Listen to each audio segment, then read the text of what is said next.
Hamas was perfectly well aware what would happen if they started raining rockets into Israel. They fired 1,000 of them. And they have a strategy designed to force Israel to kill their own civilians so that the rest of the world will condemn them. Israel is proclaiming mission accomplished as they pull their final ground troops out of Gaza. This as the current ceasefire between Israel and Hamas would appear to be holding. But life is far from returning to normal in that part of the Middle East. More than 1,800 Palestinians have been killed and no actual number on how many militants and how many were innocents left in harm's way. Let us welcome back to MidPoint our man in a suitcase, author of historical fiction thrillers and foreign correspondent who is in Israel, Todd Wood, joins us today. Todd, thanks so much for being here. No, thanks for having me, Ed. Appreciate it. Todd, tell us how things are on the ground, because there is a ceasefire supposedly that is in effect from where you are and from what you've experienced in the last 12 hours or so. Anything abnormal, or have you been able to hear anything that may be indicative of breaking a ceasefire? Well, we did have 2 attacks here in Jerusalem. I'm in the Old City, by the way, inside the walls of Old Jerusalem in East Jerusalem. We did have 2 attacks yesterday, about 36 hours ago, on citizens here. One with a man taking a bulldozer against a bus, which killed a civilian, and another Israeli soldier was shot. It's very, I guess, everybody's tense and aware of what's going on, but, you know, Jerusalem is a special place where really the 3 religions of the world live together in peace, obviously with the support of the Israeli military, but there hasn't been much here in the Old City recently. What have you then been able to glean from people as you talk to them in and around Jerusalem, other places you have been? Do they feel at least a measure of safe now, knowing that there is a ceasefire that would appear at least to be holding and appear at least to stop the killing for a time?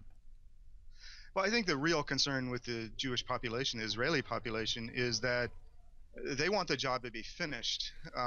They know that if the tunnels aren't all destroyed, if Hamas is left with a decent degree of military capability, that this is all going to happen again. So they would prefer that the Israeli military, the IDF, go in and finish the job. You know, they say they have destroyed 32 of the tunnels.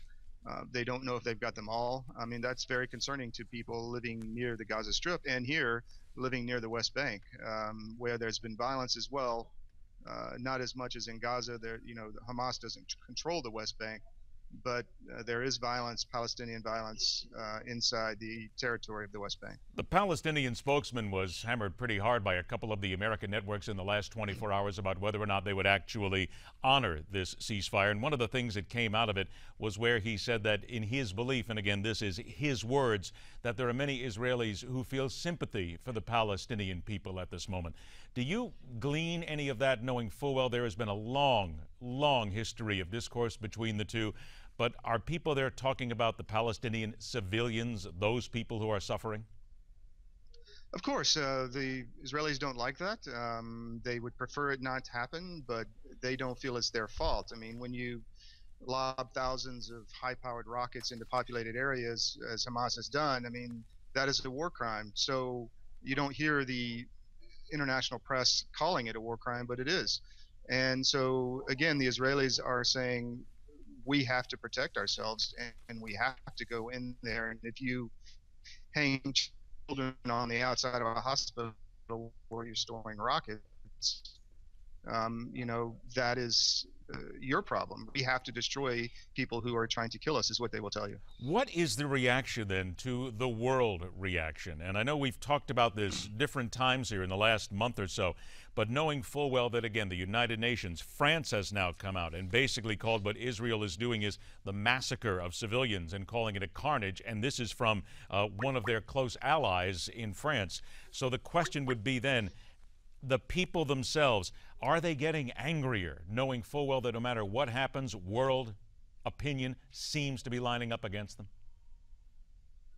Well, you know, I wouldn't call it anger. I would call it resolve. I would call it a calm, determined resolve to do what needs to be done, as I mentioned, to destroy the military capability of Hamas. You know, as an American, you don't really understand what's happening here in Jerusalem, and I never really, until I visited here, understood how closely packed these three religions are. You have the Temple Mount, where the two original Jewish temples from 5,000 and 2,000 years ago were destroyed.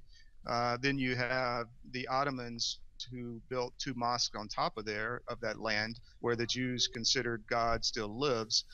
When the Israelis conquered this area, they gave control of that land to the Muslim community, because his ascension into heaven is tied to that piece of land. So then you have the Jewish population. All they can do is, it's called the Western Wall, or the Wailing Wall, is pray at the base of that Temple Mount.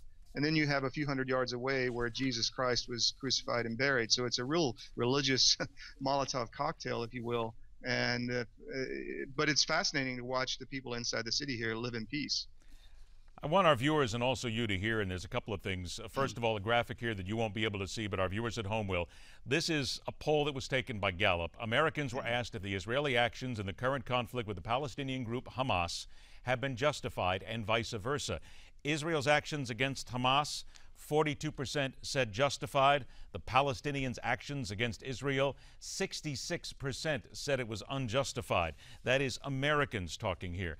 Now, also, here's a soundbite from Bill Clinton, who was on NDTV. It's an Indian television network in the middle of July. He was talking about Hamas's strategy. He said it was to ensure that Israel would be responsible for many civilian deaths so that the world would condemn them. Here's the former president. Hamas was perfectly well aware what would happen if they started raining rockets into Israel. They fired 1,000 of them. And they have a strategy designed to force Israel to kill their own civilians so that the rest of the world will condemn them. Todd, is that still the feeling of the people in Israel, that basically what we are looking at here is a group, Hamas, that will murder its own people simply for world acceptance? Oh, yes, of course.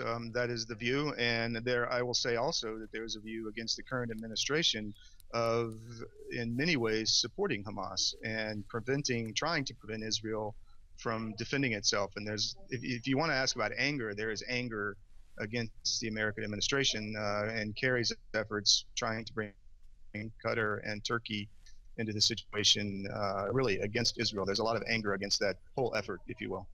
All right, Todd, it's always a pleasure to get a chance to talk with you. I know full well that you are in an area, there are a lot of people there, and they are all worried about their safety. Please be safe. We'll look forward to talking to you again. Thank you very much, Ed. Take care. All right. Next, we turn to our opinionator to dig deeper into what we have just discussed.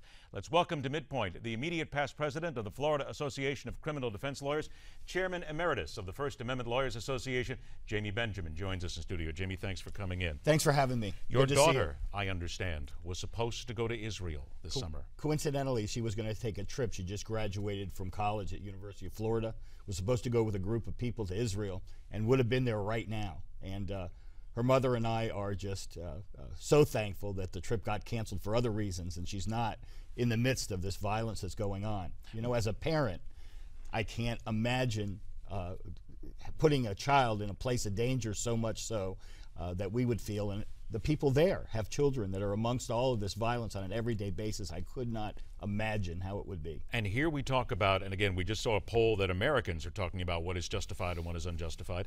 In many ways, we're talking about a terrorist group that puts its own children in harm's way on a daily basis, Hamas. That in itself, to a parent, has to be reprehensible to even think that somebody who has a child or knows children would even consider that. You know, the level of animosity between the two sides are just so astronomical that I think it just blurs and completely stops them from seeing the tragedy that they're causing on both sides.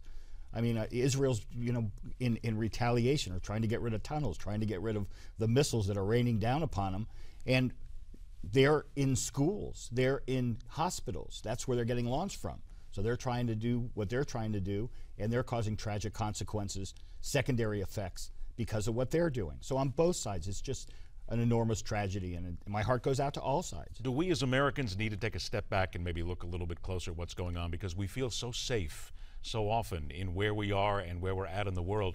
We would never think about a missile raining down on our homes at any time. I I think the complacency that we have living where we are in such safety is exactly that. I mean, we would never in a million years even have the fear of something like that happening. I think a little trip to Israel, even in the peacetime, to see the type of security that those folks live with on an every second basis maybe would be a wake-up call to any American. Well, we talked about the poll here, so let me ask you, do you feel it is justified what Israel is doing? In order to stop raining missiles from falling all over their civilian population, what else are they going to do? They have to stop tunnels that the terrorists are using to come to their communities in the dead of night and killing their population. So, of course, there's justification there. Of course, there is. The tragic side effects and consequences are awful. It's a no-win situation. You know, in the old in the words of late Rodney King, can't they just all get along? I don't think that's ever going to happen with the sides and the factions you have there, but it's just a tragedy no matter which way you try to slice it. Jamie is our opinionator. We thank you very much for coming in. My We're going to have pleasure. you back in again, and we'll do it, and we're very glad that your daughter is safe. Thanks. Take care, sir. Absolutely. All right, later on this hour, the need to be a committed politician. Not to be a politician who is committed, just to make the clarification. And after the break, your ticket to the arena, jousting the rise and fall of two very prominent politicians. It's all when MidPoint continues, and we question everything.